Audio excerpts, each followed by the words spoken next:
Welcome back to another episode of Straight from the CPA's Mouth. I'm Nikki Fabi, and I'll be your host for this episode. Today we will be discussing entrepreneurship, or more specifically, solopreneurship, with a CPA who had the courage to launch her own business in the midst of a global pandemic. To share her thoughts, joining me today we have Carolyn Scissons CPA CMA, who will talk about her transition from the energy sector into her own venture as the founder of the Regulatory Learning Lab.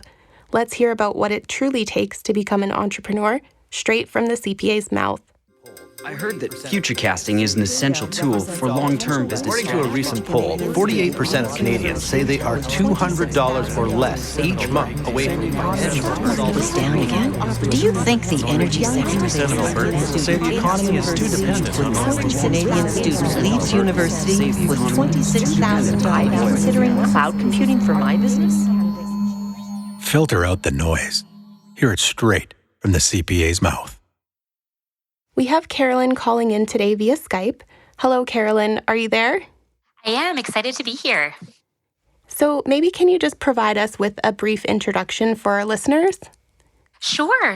So I am a former KPMG. I moved out to Calgary probably about 10 or so years ago, and I've worked in a variety of different roles, everything from internal audit, FP&A, even a little bit of operational accounting where I was flying back and forth to Fort McMurray, and eventually found my way into the utility sector, most recently as the director of regulated accounting and finance with a large energy company. And that's been my journey so far until about a month or so ago when I quit my job, retired from corporate life, and have kind of started this new venture. That's great. So maybe can you talk a little bit about your new venture? So what is the Regulatory Learning Lab and why you decided to bring this business to life? Sure. So the Regulatory Learning Lab is a boutique online training firm that focuses exclusively on power and utility sector and offers quite a range of financial, regulatory, and business acumen training. I was having coffee with some family yesterday, and I was kind of mentioning what I was up to, and they kind of looked at me when I said that. They're like, I don't really understand what you are actually doing. So maybe I can elaborate a little bit more if you'd like. So most people are, utilities is a very niche sector, and a lot of people, very few people end up actually working within this field, but it's an area that actually affects every single one of us. I'm sure that everyone listening to this podcast woke up this morning, flicked the little switch, and their lights came on in their house, in their room, wherever they were. And that all happens because of a very intricate system, a very complex system and infrastructure happening without us having to think about it. But where regulatory finance, particularly in the utility space, comes in is figuring out who and how we're going to pay for all of that, because there is a cost associated with it. A typical rate application, trying to think of one that I was involved in a little while back, but a transmission cost of service application would probably be quite complex. So think on that one in particular, we had around 11 binders of data, files, schedules. So I mean, if you can imagine kind of sitting at your desk and you have 11 binders stacked up, I mean, I'm all of 5'2" and that's over my head. I'm sure even someone that's a little bit taller. It's massive. And a big component of what's in those rate applications is financial schedules, it's projections, it's business cases that are very number heavy. So that's kind of where Regulatory Learning Lab comes in, is the people that have to make these decisions about, what the particular cost is going to be passed on to consumers. We need to have a good understanding of the financials. So it's a really a wide variety of different functional groups that can benefit from some of this financial acumen, whether you're a lawyer that's helping to kind of defend on one side or the other, or an engineer that's, kind of more on the technical side of building some of this infrastructure, really helping them better understand the implications of the financials so that they can make the right decisions. So that's kind of in a little bit of a longer than a nutshell. That's where it fits in. No, that's great. So I know we had an opportunity to talk before this podcast, and you mentioned that you consider yourself to be somewhat of a solopreneur. So how would you say this differs, I guess, from traditional entrepreneurship, and what sacrifices have you had to make along the way? Sure. So when I think of entrepreneurship, I usually think of, hiring your team and choosing a co-founder, partners for your business. And at least in my mind, where I kind of differentiate the solopreneur is a very conscious and very deliberate choice to start a business on your own. So that's kind of in my mind. That's where you are choosing to really do a business with yourself as the sole the entire entity, if that makes any sense. Mm-hmm. So for me, I think one of the sacrifices, and I don't even know if I would think of it as a sacrifice necessarily, but there's a certain trade-off that you end up making. And for me, it was building my website. I mean, if you had told me a year ago that I was going to be learning CSS and HTML coding and all of these different things, I would have said, no, you're crazy. Like I couldn't imagine myself doing anything like that. But I think it's one of those things that solopreneurs, you have to be willing to do areas that might be outside of your core specialty. And I kind of like that. I feel like as an online training company, it's really important that I understand the digital aspect. Really, I want to feel comfortable with every single aspect of the business.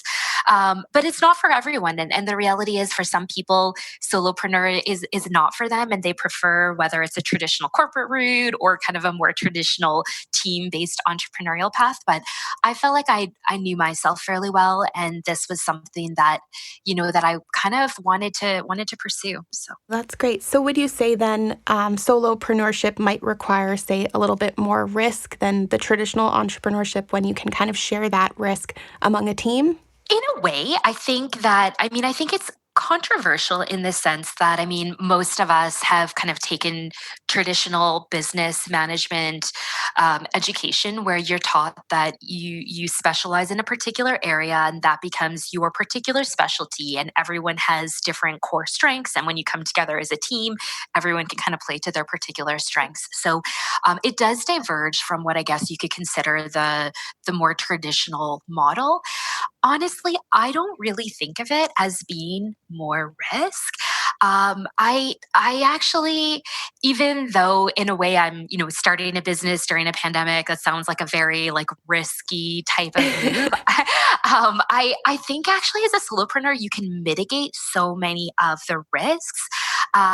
So I don't necessarily think so, because you're not really becoming a very capital intensive business, or at least, and I do believe there's probably different people that take solopreneur to mean something slightly different. It's probably a different interpretation that everyone has. But because you're pursuing something that's scaled to fit you, you don't necessarily have to take on huge amounts of capital. You don't have to be responsible for a large payroll. You don't have to put yourself in a position that you have to corner a very large segment of the market. You can kind of choose the area of the market that you want to go after. You do need to bring in a broad skill set and a broad understanding of different areas. Like I had mentioned the website, but even things like, even learning things like some marketing or Mm-hmm. really all of those areas that whenever I was part of a very large organization, we would have whole departments that focused exclusively on that. So you do have to be willing to get into some different areas, but I think it gives you a sort of risk mitigation, because you don't have to be very capital intensive and you don't have to take on some of the financial risk that some of the larger organizations do end up taking on. Right. So when you talk about the Regulatory Learning Lab, I know you mentioned that the reason you kind of decided to pursue this business is that you felt there was a gap. So how did you know when you found the right idea, and what factors did you consider when determining whether or not your business would be sustainable? Yeah, that is such a good question. I am still so early in my launch that I wish I had the answer to say, yes, I know 100% it is going to work. And I think that's where hopefully it does. But what I can say is when I was thinking about, is it going to be sustainable and is it the right idea? I think like a lot of people, I kind of dabbled in entrepreneurship, but never any particular idea that really took hold or that I was really interested in pursuing. When I kind of looked at other options, it always made more sense to kind of stay doing a stable kind of job. There's no real shortage of if you have the right skill set in finance and accounting. I mean, there's a very steady paycheck every 2 weeks. But kind of going back to your other question on the risk, when I was looking at it, I tend to look at it very analytically, and I think of it as risk is the likelihood and the severity of not meeting your objectives. And I think sometimes we get so focused on financial objectives, but when I was thinking about what my overall objectives are, I want to have a healthy, happy, healthy, wealthy life. And I knew that working in a corporate role, as much as it's great for a lot of people, there was the risk of me, there was no chance of me being able to really, truly be happy and healthy. Sure, I was well compensated, but it really was not going to be an avenue that was going to allow me to achieve my particular goals. So when I kind of flipped it around that side and I kind of said, all right, here's kind of a different angle on what it is that I'm looking for, all of a sudden, the risk didn't seem quite so high. And again, kind of whenever you structure it in a way that you are not necessarily taking on significant capital or significant inventory that you're having to buy into, you can kind of change some of the risk dynamics. So that's where I knew that I always loved doing training, and I always loved some of the creative aspects that you can get into with kind of course design. And we're doing some pretty fun things with I'm kind of getting into some fun things with the Regulatory Learning Lab with cartoon animations and Very cool. really, some kind of different sort of things. And I knew that for me, that's the kind of things that gave me a lot more energy, and I felt I enjoyed it so much more. And that's not to say that I don't intend for it to be profitable. I mean, I have very specific goals of where I want to be able to make a comfortable living on this particular path. But when I was kind of looking at the overall picture of saying, I'm not trying to solely maximize my income, I'm trying to kind of craft an overall life that kind of fits me. And when I looked at it that way, I think the risk was much higher of staying in a corporate environment that didn't suit me. So Mhm. yeah. That's great.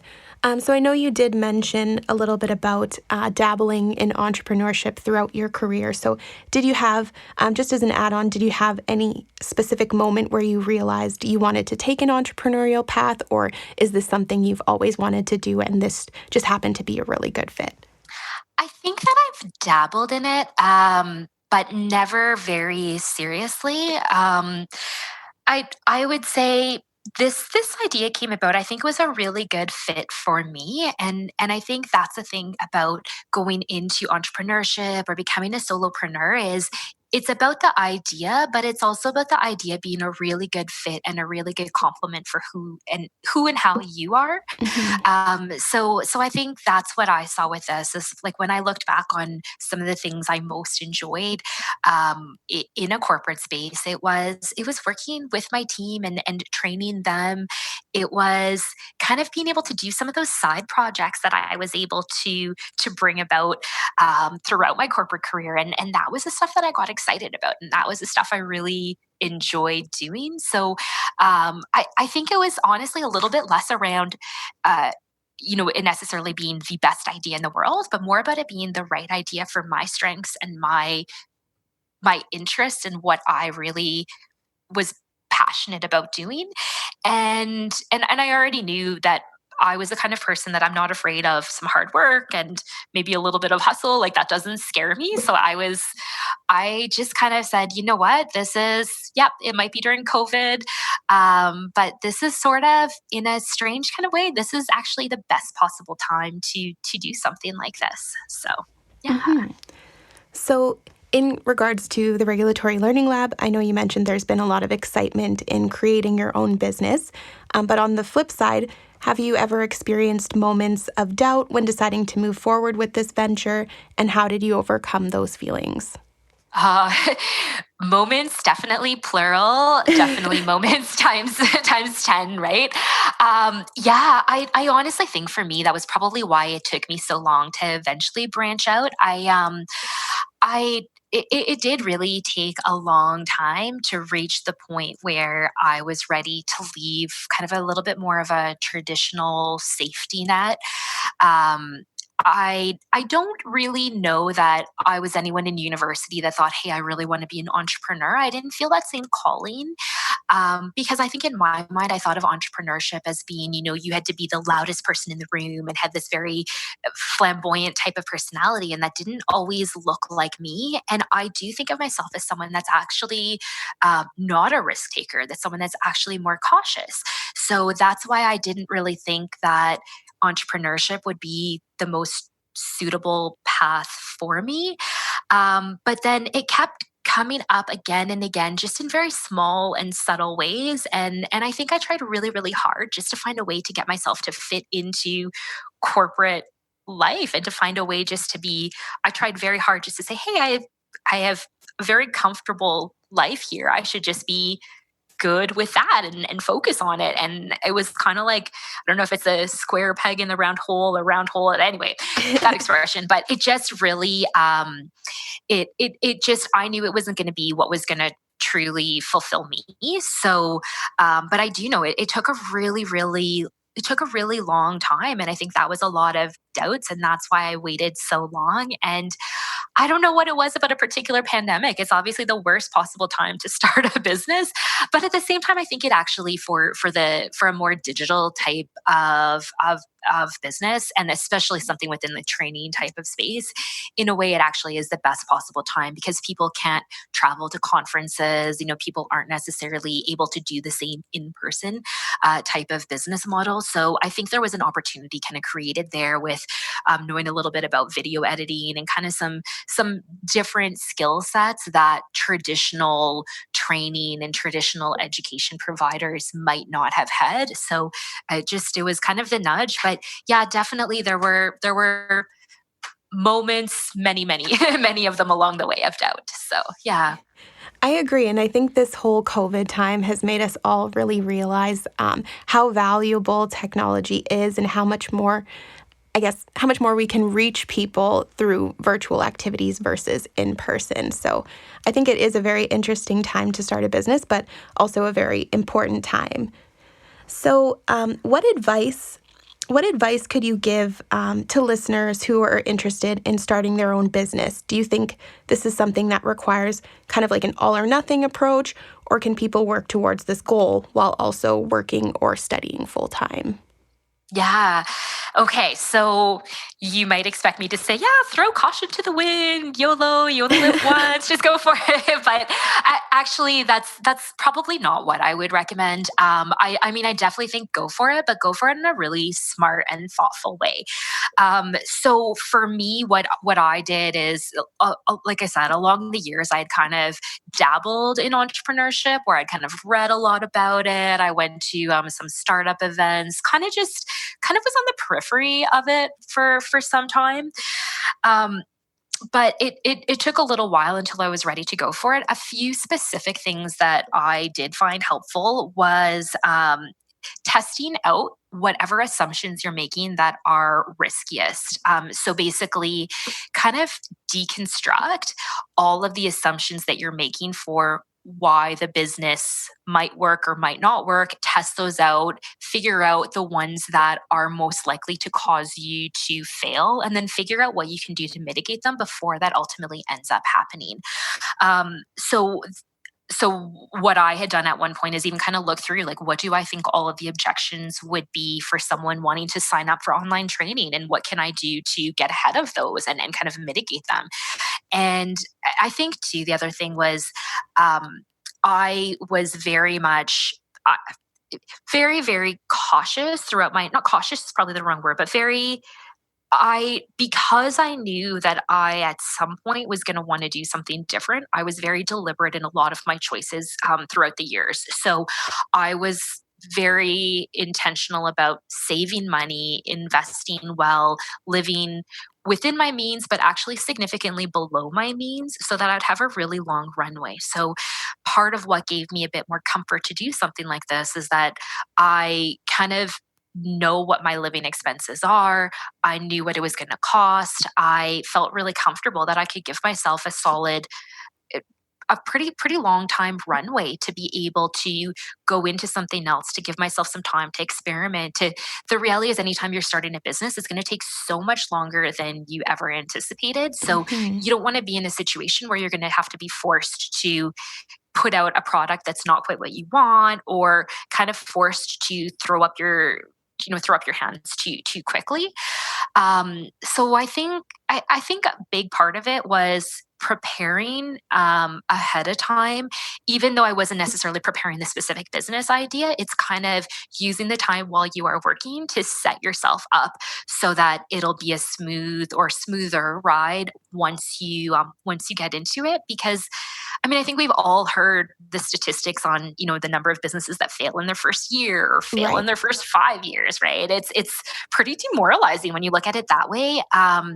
But I think we almost need to change the conversation and change the narrative around like what was a fail, right? So I think that there's a very big distinction if you went into a business and after 5 years you're leaving with significant personal and corporate debt, and you didn't turn a profit for those 5 years.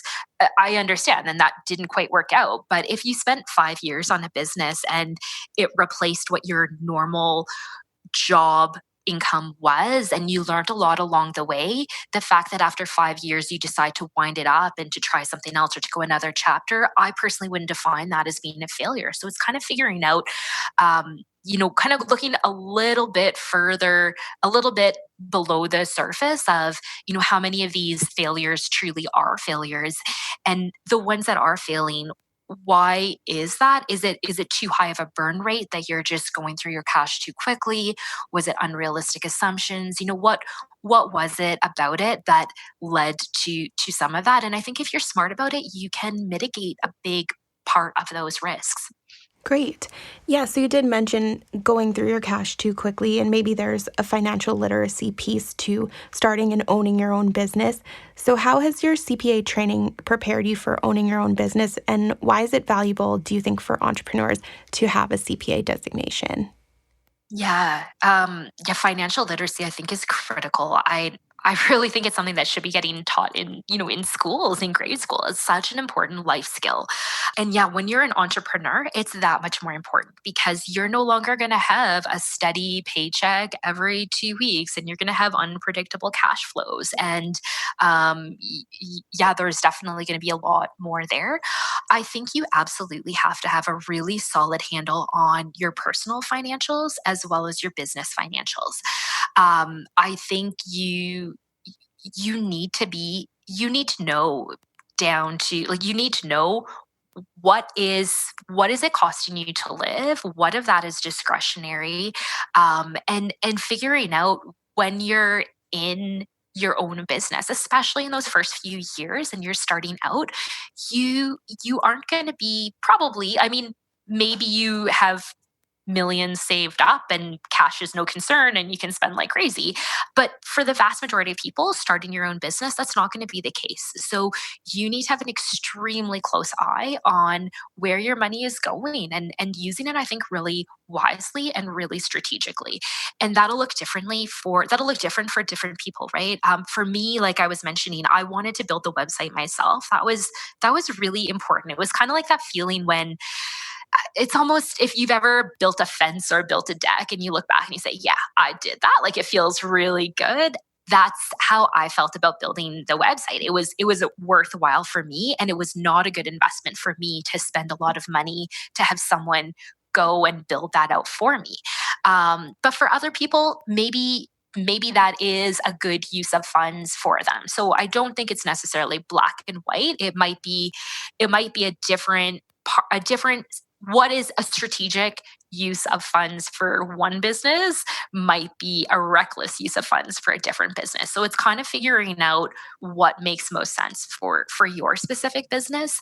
But generally, I think it's you need to be very, very careful with where your money is going. And that's one of the things I like about solopreneur is that you don't have the same burn rate as a traditional business. And I think that helps you run a little bit longer, right? It's a lot of times businesses ramp up really fast and hire people, and that's a lot to be able to sustain payroll for an extended time period. And I think it's an advantage that you end up facing as a solopreneur is that, in my case, I don't need to spend a lot of money on office space. I don't have to worry about the pressures to be able to rush to push out a product or kind of be able to take my time to pursue opportunities very strategically because I know what my burn rate is. So I think it's really important for all entrepreneurs to get a very, very good handle on their personal finances as well as their business's finances. And yeah, yeah. Yeah, that pretty much sums it up. Yeah, it does, right? Yeah. It seems like there are definitely some benefits to solopreneurship, but again, like you mentioned, it all comes down to just what's going to work for that particular person. So what are some life lessons you've learned as you continue to create the Regulatory Learning Lab and just in general throughout your career so far? Sure.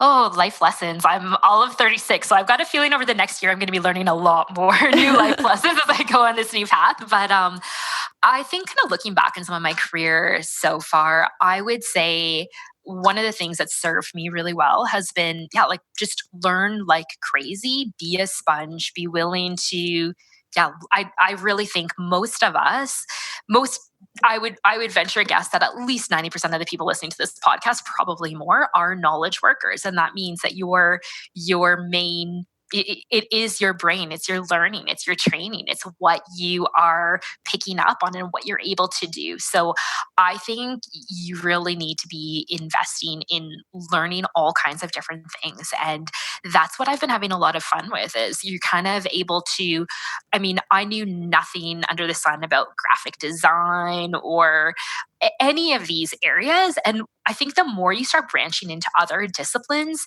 you start to realize that there's just so much that you can learn. And at the very beginning, you might not know how it's going to end up being useful for you. But that would be my advice is be a sponge and pick up anything that interests you, really follow, really just focus on learning, especially that first stage of your career.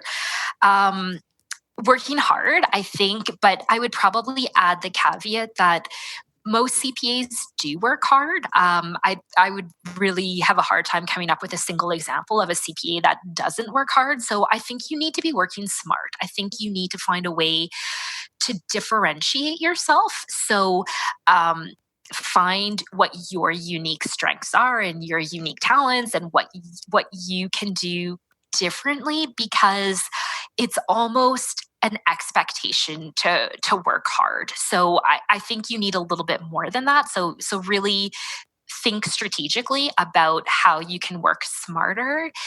And maybe the last one, I read a book and it was The 5 Regrets of the Dying. I know that sounds incredibly morbid, but one of the pieces of advice, it was this lady that spent a lot of time with people on their deathbeds. And she started noticing this theme and started documenting it and would kind of always ask people, what do you regret about your life? And I think it really struck a chord with me because what she put in this book is so many people were saying that they regret they didn't live a life that was more authentic, that was more what they wanted to do. And they kind of got pressured into doing what their friends and family and society and everyone around them expected to be doing.